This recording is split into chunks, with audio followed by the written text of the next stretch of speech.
It is the most eagerly awaited results in the history of the world. Not really, alright, that was the US election. Tony Khan took an L in that, and he took another L in this one as WWE NXT has beat AEW Dynamite, not only in the overall viewership, but the 18 to 49 demographic, which, if you know, Dave Meltzer holds very close to his heart, and I'm sure he'll be tweeting about that very soon. Welcome back to Fog Wrestling. Now, if you've watched the last two videos on the channel, it will be about the NXT rate and the Dynamite rating. So if you could piece two and two together, then you would quickly figure out that yes, WWE NXT beat Dynamite.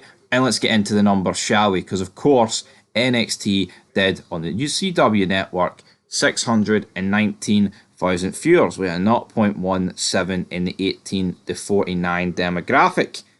While Dynamite, airing on TBS, did 523 with a 0.16 rating in the 18 demographic. So yeah, that is 96,000 less viewers than NXT and a 0.01 less in the 18 to 49.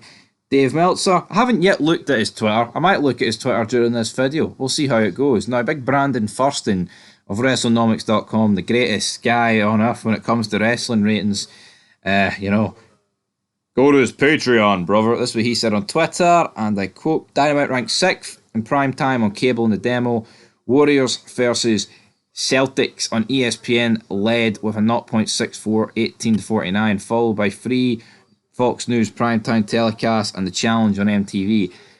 And the quote, I mean, it's weird that like he acknowledges Dynamite ranked 6th, but then he just glosses over NXT like it didn't even fucking happen. He definitely seems like an AEW fanboy, damn it. He also tweeted NXT in preemption beats Dynamite head to head on its own night, both in total viewership in 1849, according to Programming Insider. Well, Programming Insider, I would say, is correct on this one. And I think that's the key thing. There was a lot of excuses a couple of weeks ago on the Tuesday. Oh, Dynamite had to switch nights. You haven't seen the real Dynamite, all this talk. Well, I mean, the defeat here is not as bad, but it's still a massive defeat. And when you actually look at how much money it costs to run NXT with the contracts compared to what they're on in Dynamite, it's pathetic that Dynamite is even... I mean, they should be smoking NXT when you consider what they're actually...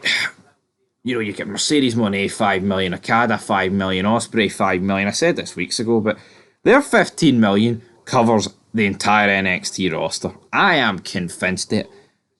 Absolutely convinced it. And that's just 3 people. 3 people, man.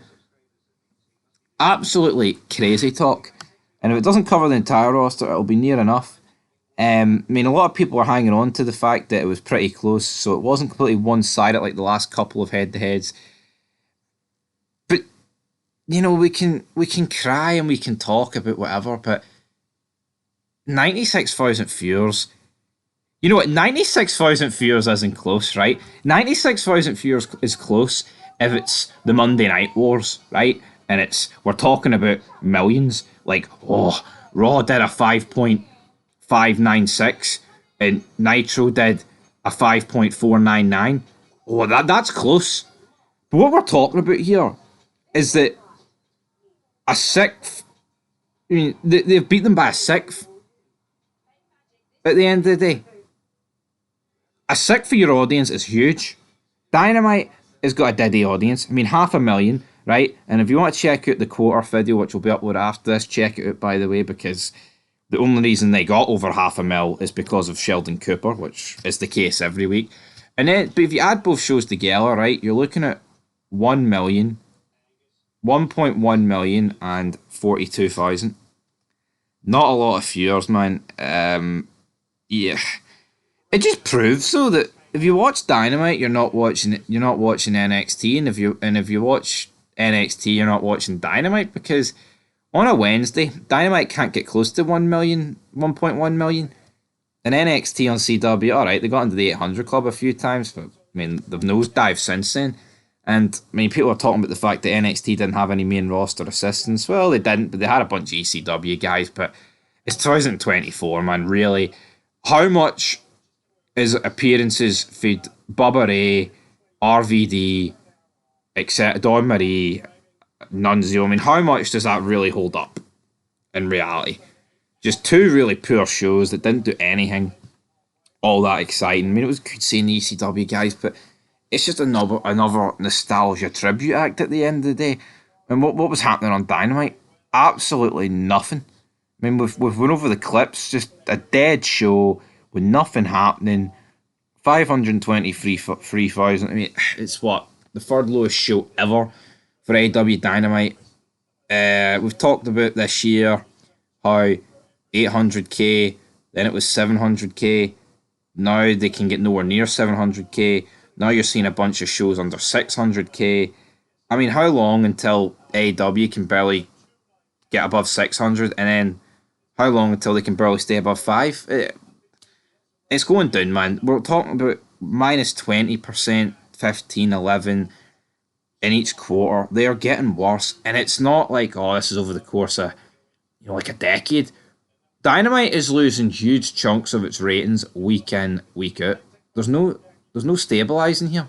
It seems to be a one-way ticket down, and there seems to be no recuperating or recovering. It's honestly crazy. But anyway, that's where we're going to leave this video here on Fog Wrestling. There's a lot of quarters to be done, a lot of quarters to be discussed, but Tony Khan beat on his own night. Sometimes Dynamite put on like really stacked shows. That show last night wasn't stacked.